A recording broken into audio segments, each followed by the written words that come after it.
محمد. ثانيا بحب محمد وآل محمد. اللهم صل على محمد وآل محمد. ثالثا بحب فحل الفحول زوج البتول علي بن أبي طالب عليه السلام بأعلى أصواتكم. اللهم صل على محمد وآل محمد. بسم الله الرحمن الرحيم. الحمد لله رب العالمين بارئ الخلائق أجمعين، والصلاة والسلام على رسوله وحبيبه وسفيره أبي القاسم محمد. اللهم صل على محمد وآل محمد. على أهل بيته الطيبين الطاهرين المعصومين. اللهم صل على محمد وآل محمد. ولعنة على أعدائهم أجمعين من الآن إلى يوم الدين. Assalamu alaikum wa rahmatullahi wa barakatuh, brothers and sisters who are listening.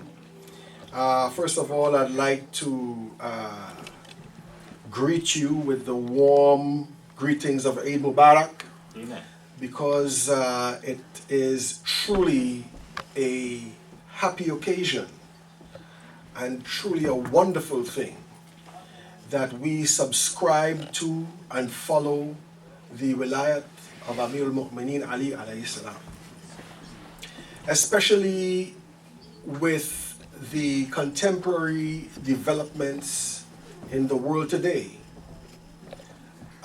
When we look at the perversion of Islam among the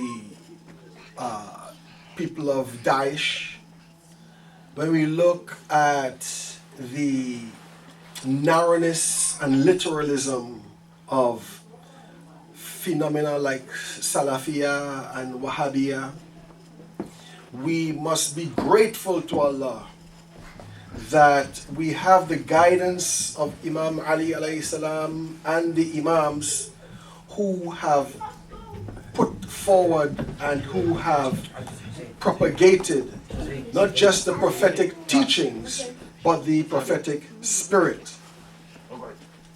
Imam Rida alayhi salam is reported to have said, he said, the similitude, the likeness of the believers in accepting the guardianship of Amir al-Mu'mineen on the day of Ghadir Khum is like the angels prostrating before Adam. And the similitude, the likeness of those who turned away from the guardianship of the commander of the faithful, Amir al-Mu'mineen, on the day of Ghadir, is that of Iblis. So Imam Rida alayhi salam compares those who follow and accept the guidance of Imam Ali alayhi salam as compared to the angels. They are compared to the angels who bowed down to Adam, and those who did not accept that, he compares them to Iblis. Now, this is very significant, and I think it is something that we should explore. Why does he make this comparison? Because when we look at those who accept Amir al-Mu'mineen, there are those who recognize the truth. Remember, in our belief, the angels have intellect, but they do not have shahwa. They do not have shahwa because they do not have a body. It's your bodily and the psychic relationship to your body, you see, that draws you away from God, towards the satisfaction of your ego. All right? So it's not just your body, but your psychic relationship. All right? Say, for example, we have an addiction. Somebody's addicted to something. First of all, it is something, that addiction is related to something in their body. But most importantly, it has a relationship with their mind. So take, for example, somebody who is addicted to cigarette smoking. There is the chemical addiction of the nicotine, but there's also the association in your mind, for example. that, for example, a cigarette smoker would begin to marry or pair the desire for cigarette and certain activities in their life. So, for example, after you finish work, you think, oh, it's a great time for a cigarette. That's a mental aspect. You're already addicted chemically. But the mental aspect now is when you make this association, so that after work, you feel for a cigarette. Okay? So you have these two aspects to it. An angel doesn't have this shahwati type of, reality, because they do not have a body. But because an angel has an intellect, they can be confused. They can be in doubt. Okay? They can be surprised. They can understand. So when Allah says to the angels, you know the story, bow down to Adam, the angels are confused because they're outside of time. They're outside of time. So when you're outside of time, you can see time. They're above time. So you can see time.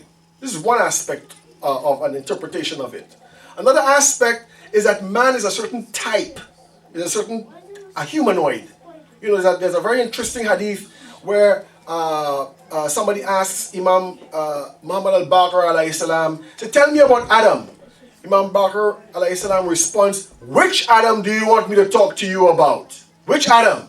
He said, well, have there been more than one? He said, there have been alf Adam, 1,000,000 Adams, and 1,000,000 Earths. Okay? And this Adam is the most recent. Okay? This shows you the power of Allah subhanahu wa ta'ala. So the angels are confused. And so Allah does what? He teaches Adam the names. He gives him knowledge that they don't have. And then he shows them the objects of this knowledge. And he says to them, you tell me the names. So the true name of something is the identity of that thing. The true name of a thing is the identity of that thing. Okay? Right now, for example, my name could be Ahmad in this world, but my true identity might not be Ahmad. Okay, my true identity could be Muawiyah. You see? Okay, a true name is the complete identity of a thing. And this is why you find, for example, in science, it is very, very important how accurate the name should be that you give a thing. Because a name, the more accurate the name, the more it explains and points to the uniqueness of that thing. The angels did not know, and so they bowed down to Adam. Okay? The humility in the face of knowledge. And it is humility. It is recognizing this reality of knowledge of that person having a superior knowledge that makes one bow down to that person. That makes one identify with that person. And in the process of identification, it elevates your soul. It takes you up to the knowledge approximating to what that person has. Then you have the other one. You have those who are motivated by their ego, by their ambition. And you know the story of Iblis. Iblis, in a time where there was a civilization, one can say, where there was a race of beings on this earth before man, they were called the jinn. And among the jinn, Iblis was, I love this story. You know why I love this story? Because Iblis was a ruhani. Iblis was a sheikh. Okay? Iblis wasn't just a capitalist or materialist. Okay? Iblis was a spiritual guy. It's something we should learn, we should know about. So it says that Iblis in his worship and his irfan was praised by the angels. And in this way he was brought up to their level, but he was not an angel. But what Iblis had in mind was his own goals, his own ego. And so Allah brought something to test him. And what he did was he brought forward a man. But this man was made of a lower substance than Iblis. They say Iblis was made of smokeless fire. We could probably interpret that as pure energy. Because smoke is the residue the material residue from, electrons relating to each other and going down in their levels and so on. You guys know more about that than me. Okay? But Iblis was a more purified form of matter. He wasn't a spirit. It was a purified form of matter. So high that it's able to go through walls and transcend this material aspect of matter. But he was matter. He was pure energy. And you know the story. When Allah asked them to bow down, he had an excuse. All along, he had this ambition to be at the top of everything. And his excuse was irrational. It was irrational because he did not bring a proper argument in front of Allah. Allah showed the angels and Iblis that Adam's superiority to them was based upon his knowledge. What did Iblis say? I am of smokeless fire and he is of clay. That's why I'm better than him. And this is why we call Iblis the first racist. Because Iblis is looking at his outward position. Or the first classist. The first ethnocentric person. Just looking at me. Look at my outfit. Look at my clothing. Look where I live. And so forth and so on. I'm better than so forth and so on. And you find that those people who do not support the Wilayah of Amir al-Mu'mineen, there were people who were in the past, before that particular event of Ghadir, okay? There were people who already had ambitions. And so they would bring excuses why they would not let him come to power as he should have. Okay? They would give you excuses, for example, saying the Quraysh would not accept prophethood and imamah in the same family, for example. They would say that, he was one who had killed many of the kuffar, so they would be very anti him and so forth and so on. These were all Iblisi types of excuses. And this was something that they kept in their heart. And it unfolded after the particular event of Ghadir Khum. So to humble oneself to Ali alayhi salam is to humble oneself to knowledge. And it is only in humility that you can get knowledge. It's only in humility. Many hadith that say the arrogant person, regardless of how much they quote unquote know, being the most ignorant of people. Hadith that say, for example, knowledge is like something like rain that falls on the earth. When it falls on high ground, meaning the arrogant person, it falls off. It settles in the lower ground, in the valleys. This is where the humble person is. So to submit to Amir al-Mu'mineen alayhi salam, to accept his wilayah, is the first stage of getting knowledge. It is not just an act of worship. It's not an act of worship. It is a state that one puts oneself in when one is confronted with the superior to ourselves. And so to be aloof from Imam Ali alayhi salam, to stay away from him, is to be into the zahir, is to be into the outward aspect of things and not to go into the depth of things. Iblis lacked spiritual knowledge because of that fact. Yes, he was worshipping. Yes, he was excelling other people. But in the depth of his activity, he lacked perception. He lacked the ability to be humble in front of something that to all intents and purposes seemed to be more inferior to him in terms of its being, in terms of what it looked like, and so forth. Ghadir Khum is the announcement of the cycle of Wilayah. The cycle of Nubuwah has come to an end. And what is Nubuwah? Nubuwah really means the need of human beings for divine guidance through a human being. This is what Nubuwah means. the cycle of Nubuwah ends, the cycle of Wilayah begins. This is the period where we continue to get the divine guidance, but we do not have any new revelation, because the new revelation, the old revelation is always there. It's always alive. It is there in the Holy Quran. It is there in the words of the Holy Prophet sallallahu alaihi wasallam. It is there, but it has many different levels. It has a component to it that is supposed to be relevant to all our time. And this is why the Holy Prophet sallallahu alaihi wasallam says, "Ana Madinatul Ilm Ali Babu."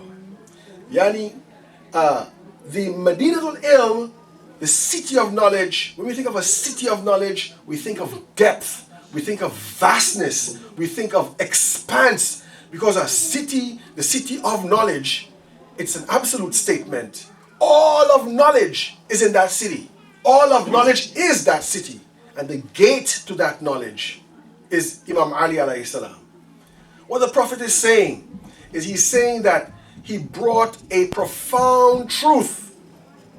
Only part of it is open to the people of his time, but it will have continuing revelation, continuing opening as time goes by. But for us to access this, we have to accept the Wilayah of Imam Ali alayhi salam. There's a problem with religion today. And one of the biggest problems of religion today is that the knowledge that religion imparts is not keeping up with the needs of our time. It's not keeping up with the level of the intellect of the people of our time. And so you have these myths that go around that say, for example, religion is ignorance, religion is not scientific, religion is backward, and so forth. And I tell you something, if I was a non-Muslim, I would think that of Islam. Because what we get in the media, what we get on TV, is exactly that. Okay? We get a group of people who practice, or say they practice religion, just like Iblis did. Okay? But in terms of the wisdom of the application of this religion, they have no knowledge of. And this is something that,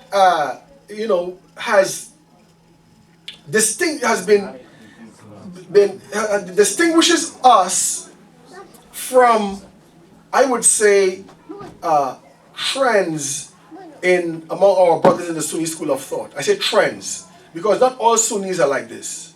Okay, you have very, very profound Sunnis. Okay, you have very, very deep Sunnis who, in fact, acknowledge the Wilayah of Imam Ali alayhi salam without being without being Shia. All right, without falling into the Shia madhab. Right, I've met people who are not Muslim, but who are more Muslim than many Muslims I know. Okay. They love the Holy Prophet Muhammad sallallahu alaihi wasallam. One very good example is this great author Anne-Marie Shamel. When she writes books about Islam, she's a very, very profound scholar. I think she's Swiss, if I'm not mistaken. Very, very profound scholar. But she writes about Islam from within the tradition. When you read her books, you wouldn't have an idea whether she's a Muslim or not. Okay? So, acknowledging Wilayah has an external and an internal thing. The external aspect is the formal acknowledgement, like we. Right? The internal aspect is really the orientation of your heart. When you have both, you have success. You have complete success. But when you have one or the other, you have some success. And so we find today that religion is not answering the needs of people. Religion is not answering the questions of people. But in our madhab, we have the continuing phenomenon of ijtihad, for example. In our madhab, we have the respect and the progress of things like philosophy. In our madhab, we have the flowering of irfan. all of these levels indicate to us that it is because of our acknowledgement of the Wilayah of Imam Ali alayhi salam, we are able to transcend sectarianism. You know, these guys are killing us all over the world. Even up to now, we do not say that, for example, Sunnis are kafir, that we should kill Sunnis. We do not say this because we are taught by our Imams that they are our brothers in Islam, even though they might hate you. Even though they might hate you. Qabil and Habil. Okay? You know, when Qabil wanted to kill his brother still loved him. His brother didn't hate him. His brother did not raise his hand to destroy him. Okay? His brother still loved him. This is the type of teachings that we benefit by. Give salawat to the Holy Prophet Muhammad and his family.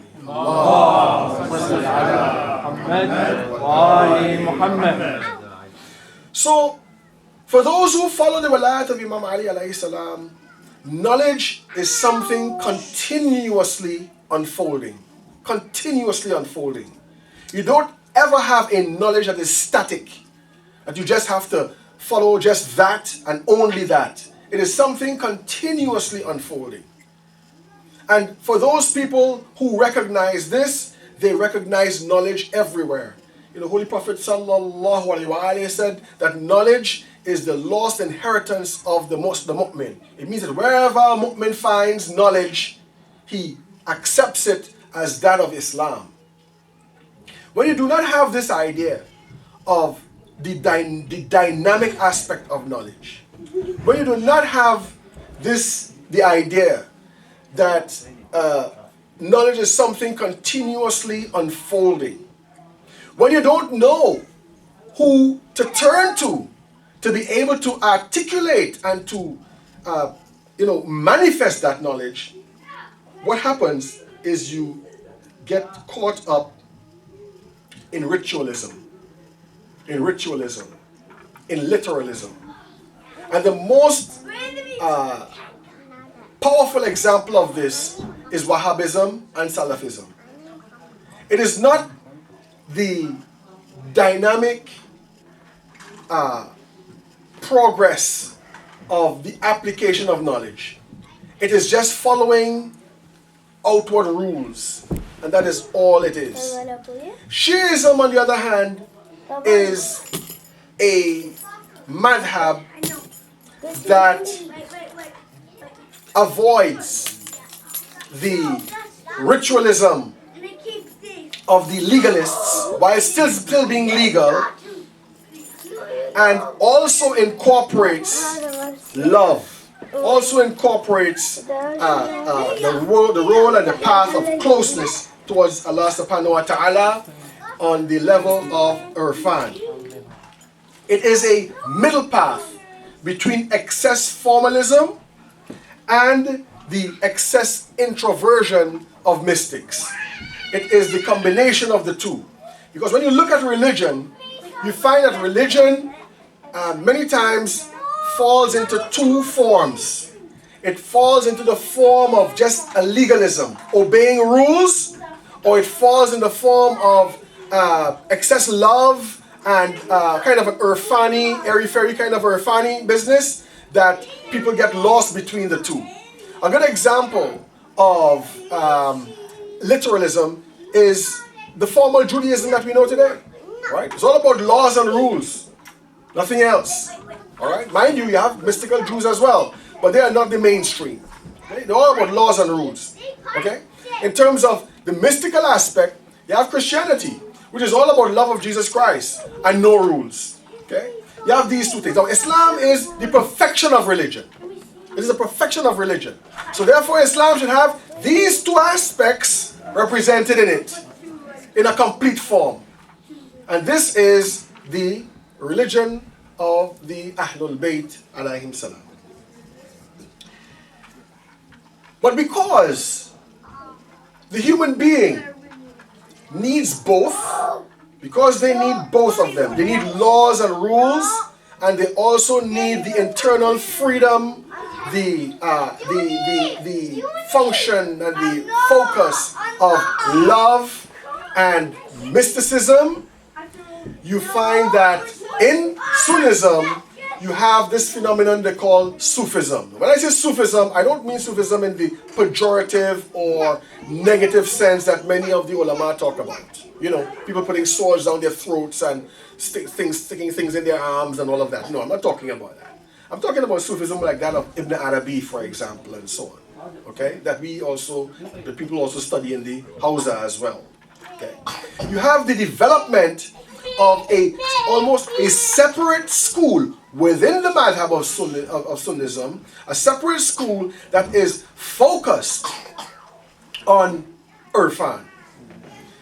Whereas in the Shia school, you do have this phenomena taking place, but by and large, it tends to be integrated into one whole. All right, which indicates again the completion of the religion of those who follow the AhlulBayt. There are many indications that Sufism has been derived from Shiism. It is a form of Shiism that came into Taqiyya among the Sunni people. And this is indicated by the fact that all of them go back to the special teachings of the Holy Prophet sallallahu alaihi wasallam through Imam Ali alayhi salam. You cannot find a Sufi school of thought that does not go through Imam Ali alayhi salam. The only exception that they claim to be an exception is the Naqshbandiya. And the Naqshbandiya say that they go back to the Prophet sallallahu alaihi wasallam through Abu Bakr. And the connection is through Muhammad ibn Abu Bakr. Okay? Because Muhammad ibn Abu Bakr is the son of Abu Bakr, they say it goes back to the Holy Prophet sallallahu alaihi wasallam. But Muhammad ibn Abu Bakr did not grow up under Abu Bakr. He was a little boy when Abu Bakr died. Who brought him up? Imam Ali alayhi salam. So Muhammad ibn Abu Bakr was a hardcore card-carrying Shia who died for Imam Ali alayhi salam. And so Imam Ali alayhi salam, that he learned all of his irfan. And you know how he died, right? You know he died in the war against Egypt by Muawiyah. They killed him and they put him in the belly of a donkey and they burnt the donkey. That's how these cruel people treated others. Assalamu alaikum. Okay? So you don't find any Sufi school of thought going back to the Prophet through Imam Ali or sometimes a number of the Imams alayhim salam. There's a hadith where the Holy Prophet sallallahu alaihi wasallam he said, there is among you a person who will fight for the correct interpretation of the Quran, just as I fought for its revelation. There's a person among you who will fight for the correct interpretation of the Quran, just as I fought among you for its revelation. And he indicated that it was Imam Ali alayhi salam. The correct interpretation is a dynamic aspect. It's a dynamic aspect. It's not just one interpretation. It's an interpretation that is based upon us tapping into the spirituality of Amir al-Mu'mineen. Us using principles that he has taught us in terms of understanding the Holy Quran. And this resides only with him. And only through him that we could get into that we could access this aspect of the interpretation. For example, in many of the ahadith, also in the Sunni school of thought, there are statements where it says the Holy Quran has been revealed on 7 levels. And each level having an inner and outer meaning, and Imam Ali alayhi salam has knowledge of both. And when we say 7 levels, you know the meaning of the word 7 doesn't necessarily mean what comes after 6. 7 means a very high amount, an incalculable amount You know, we say there are 7 heavens and 7 earths. There's an incalculable amount. You know, we Muslims were talking about a multiverse long before they started talking about multiverses in terms of quantum physics. But we go even beyond that, because when they talk about a multiverse, they talk about multiverse meaning more than one universe in a common space. In a common space. Even though in themselves they might have their own space. You see? They are all on the same plane. All on the material plane. But from the Islamic point of view, we talk about universes or worlds that go beyond space and time. Each higher world imprinting itself on the other one, whilst at the same time transcending this. So the Holy Quran is like this. You know the story the story about the story about Suleiman when he asked for the throne of Bilqis to come to his throne, to his presence. Asif Barkhia said, "I'll bring it to you before the twinkling of an eye." How is he described? He's described as someone who knew something of the book. Imam Ali alayhi salam knew all of the book. Knew all of the book. And it is not that we are just hero worshipping Imam Ali alayhi salam. But that awareness has the potential for us to be able to transcend. For us to be able to be somewhat like him. Right now, for example, one of the biggest dilemmas in science is how do we reach? How do we physically, think like this, how do we physically reach the ends of this universe? They might say, for example, there's a potential of an inhabitable planet in some part of the solar system. But to get there is almost impossible. Because the limit to which you can travel is the speed of light. That's the limit you can travel.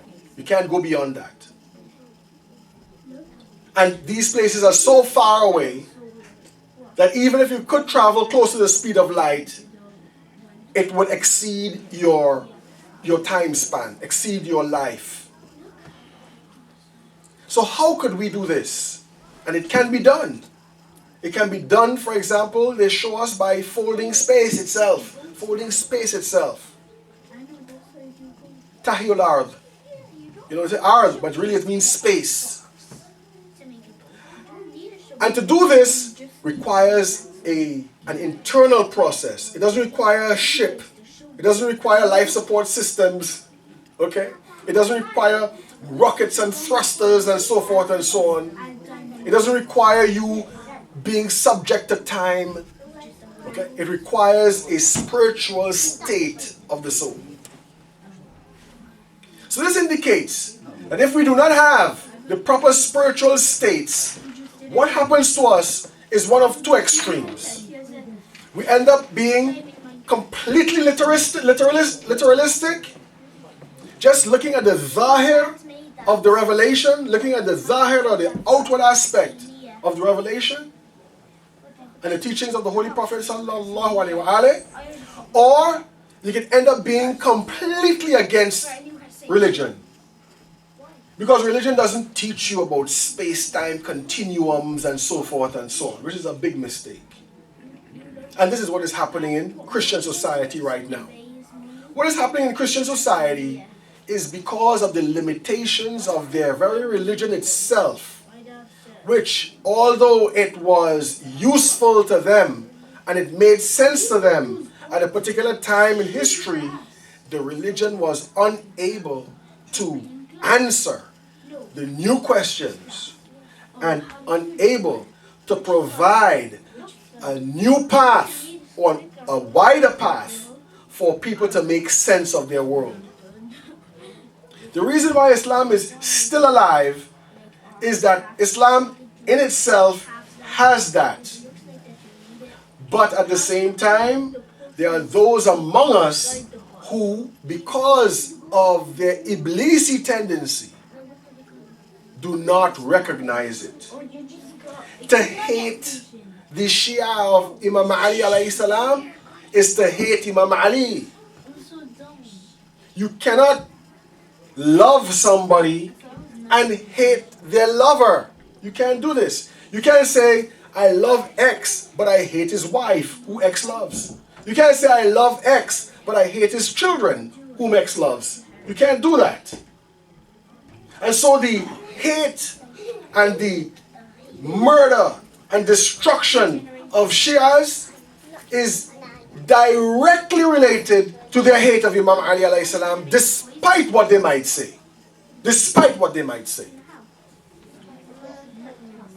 Because basically what they want you to say is, I love this Khalif more than Imam Ali alayhi salam. Or I see this and that Khalif as prior, as more superior to Imam Ali alayhi salam. And we cannot do this because we realize that he is the sword of Islam. We realize that he is the teacher of Islam. We realize that he is the protector of Islam. We realize that he opens our minds to the truths of Islam. Salawat.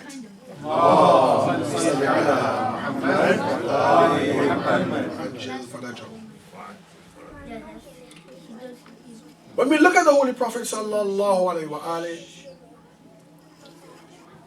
we see that the Holy Prophet sallallahu alaihi wasallam had a function in the society where he did not just bring the revelation, he also brought its interpretation. He also was able to guide the community based upon divine precepts and divine guidance itself. He was a point of reference in the community for this guidance. The idea of Khilafah does not take into consideration this guidance, this preeminence in knowledge. The idea of Khilafah is purely a political expedience. And so, for example, in the fiqh of our Sunni brothers, the idea of Khilafah is a fiqhi question, not a aqaidi question, not a question of belief. But for us, it is a reality of belief. Why? Because this guidance must be infallible.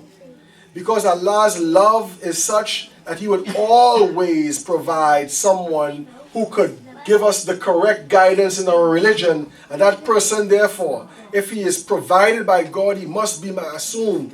And he must be a person possessing particular distinct and identifiable qualities. That is now, it is a point of belief among us, another point of political expediency.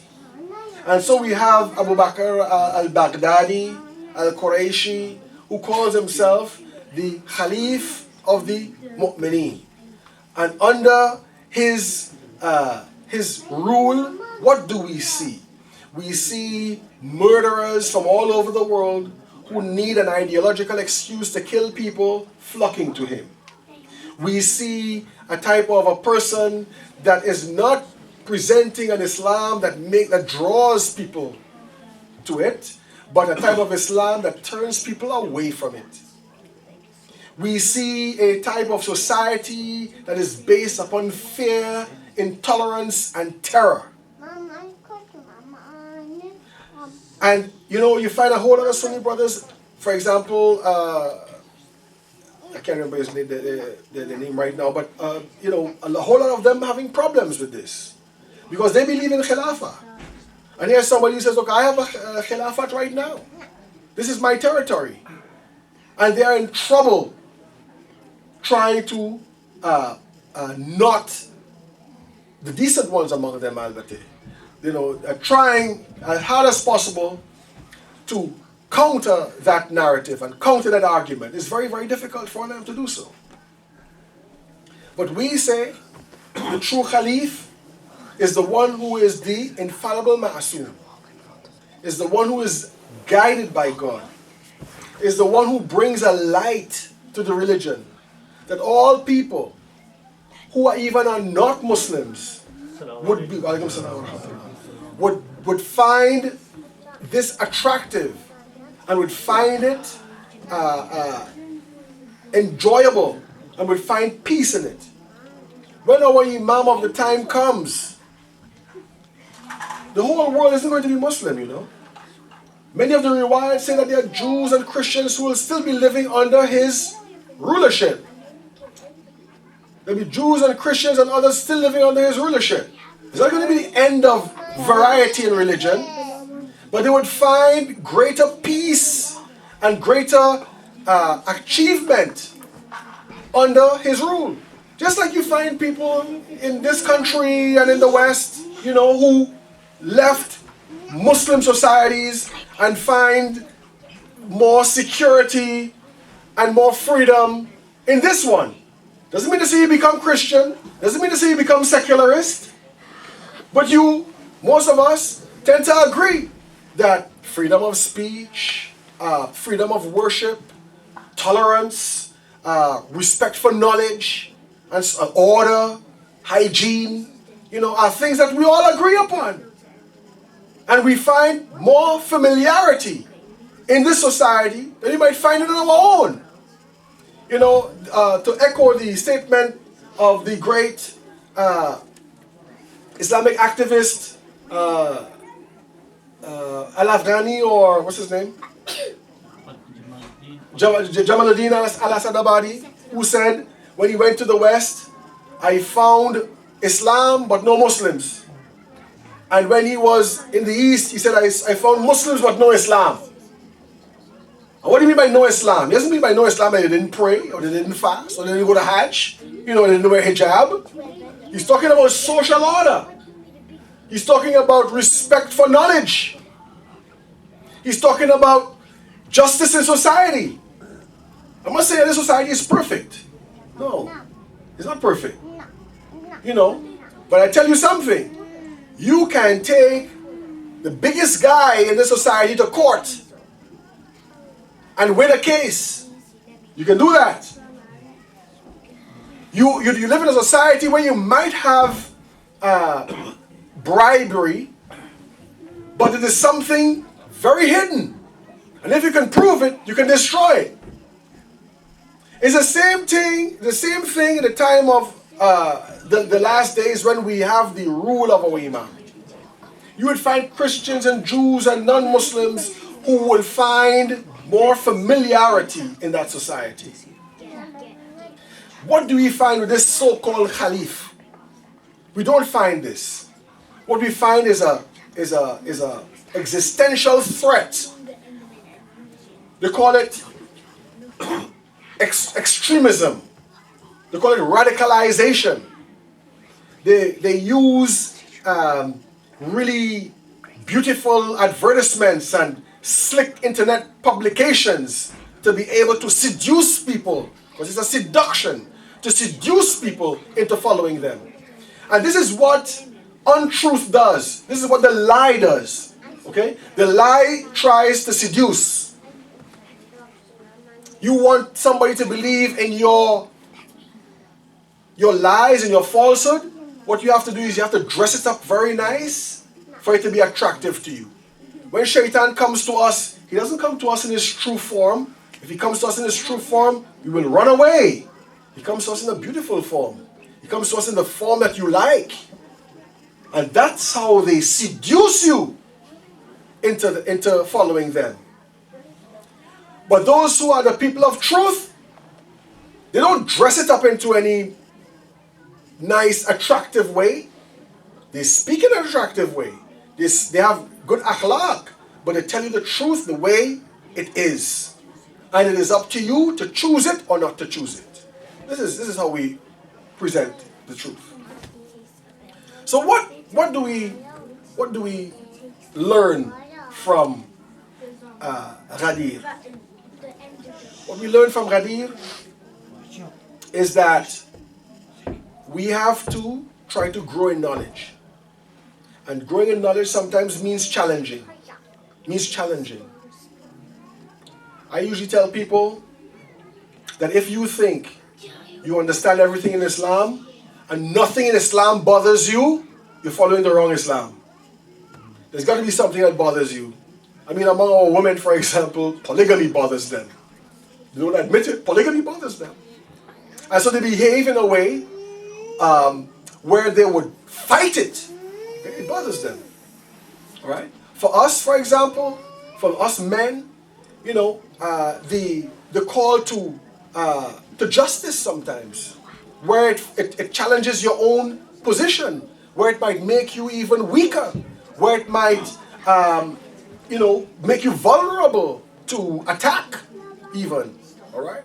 You know, is something that we find difficult. And also sometimes in our cosmology, you know, we look at the universe, we might find some difficulty in that, okay?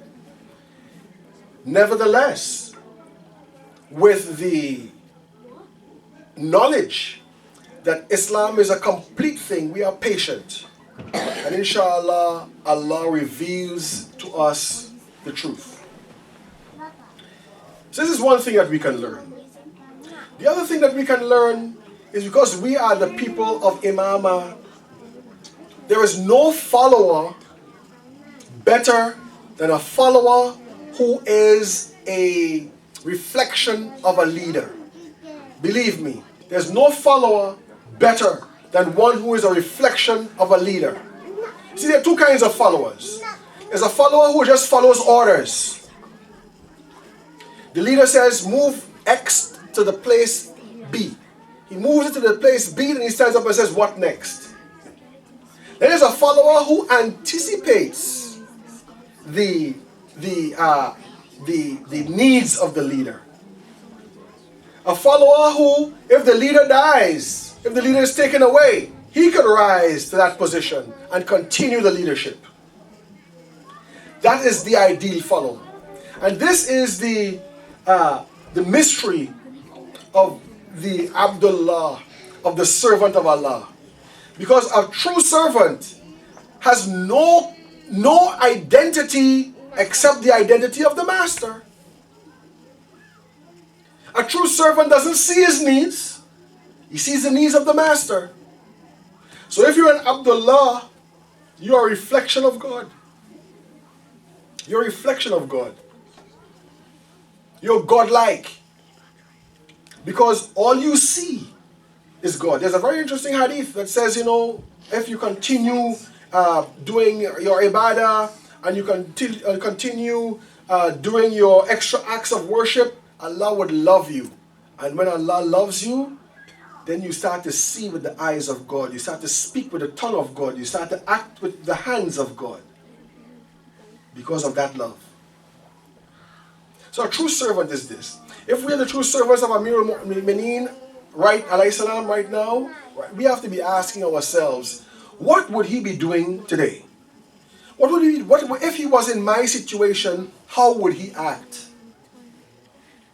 Whether it's at work, whether it's on the street, whether it's in my family, how would he behave? Because I want to be a true follower of Amir al-Mu'mineen alayhi salam. There's another aspect that is a very powerful one. Because by and large, us Shias in this society tend to be very low-key. We tend to be very ethnocentric.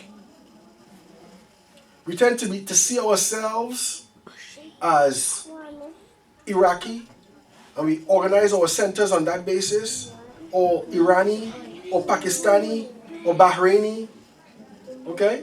We do recognize each other, but for some strange reason, we can't really come together. When you look at the Sunni, you find that they're different. In Toronto, I don't know if it still exists because it was years ago, they had a mosque called the Croatian Islamic Center. There's a brother here from Toronto, right? You're from Toronto, right? Yeah, down near Lakeshore, somewhere in that area. Okay, the Croatian Islamic Center. It was built and organized by Croatian Muslims. All right? When I went there, which was years and years ago, the majority of people there were Pakistani. There were like 5 or so Croatians, and they were quite happy. You would never hear about something like this in among Shias. You would never hear that an Iranian center becomes an Iraqi one, or is run by Iraqis. Or you never hear vice versa. You will never hear that. And I think it's because of what a brother mentioned to me is called historical trauma. Historical trauma. In the sense that in history, Shias have been embattled. They have been in a state of danger. So they had to circle the wagons and look inwards to themselves and, try to keep outsiders out because they didn't want to be, discovered in a sense. And that was fine in those times.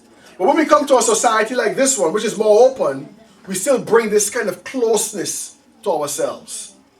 And it does not help us in forming a united community. One of the reasons why I was kind of happy to come here is I heard it was a community where it had all the brothers, Pakistani brothers, Iranian brothers, Iraqi brothers and sisters, everybody together trying to make a center for everybody. And inshallah, I hope that it remains like this. I hope we don't have any fitna between ourselves where one group goes off by itself to form its own group, or, for its own people because, they can't get along with other people.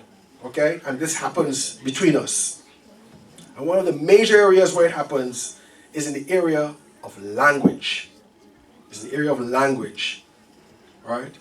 I think you have to be looking towards the time where our religion doesn't become a religion of immigrants. It becomes a religion of the people of the country in which we live.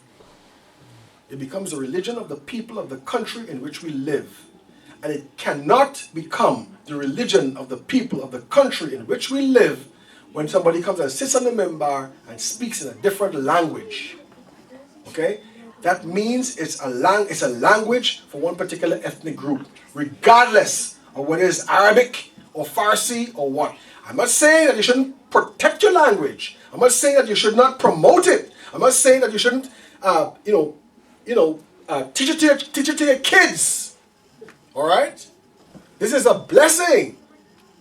There are many studies that show that people who are bilingual and trilingual, their level of intellect is higher. There's a reality in the society where everybody is hyphenated. In the West is becoming so diversified. Not everybody is now a native. Like in America, in Canada, for example, you have, Chinese Canadian or Chinese American or Japanese American or Arab American. Same thing with England. Okay? You have, black, British, white British, Chinese British, Pakistani British, and so forth and so on. Everybody's a hyphen. Okay? Muzaf Nilai. Okay, we all are hyphens. So we have now two realities. We have a private reality where we speak with our groups, with our ethnic group, with our families, and we relate to them on a particular cultural level. But when we start talking about Islam on a social level, when we start talking about building mosques, we have to start thinking in terms of the culture and the language of the people among which we live. And if you don't do this, your religion is marginalized. You have no effect upon society. You have no moral effect upon society. And your children would leave you. Because more and more they start identifying with the society in which they are. And you're not providing the answers to them. To be able to be leaders, because we are imamiyah, to be able to be leaders in the society. I've gone to universities where I've seen, for example, the small Shia group completely punked out. You guess what being punked out is? I don't know. Being tahir, with respect to the Wahhabi element in their university. They're scared of them. They're scared of them. What kind of follower of Imam Ali are you? Right? When he can stand up in front of all the enemy and take them all out. You have to start equipping your children with knowledge. And be able to use this when they have to defend themselves. This is what you have to do. You have to start showing your children that they should be those who are leaders into society, that people want to follow them. I remember when Islam was spreading in the United States in the 80s, especially among the black population of America. In terms of fighting against police brutality, in terms of fighting against racism, Muslims were in the front rank. And one of their biggest inspiration was Al-Hajj Malik al-Shabazz, Malcolm X, who was a Muslim. To the extent that non-Muslims used to identify with Muslims.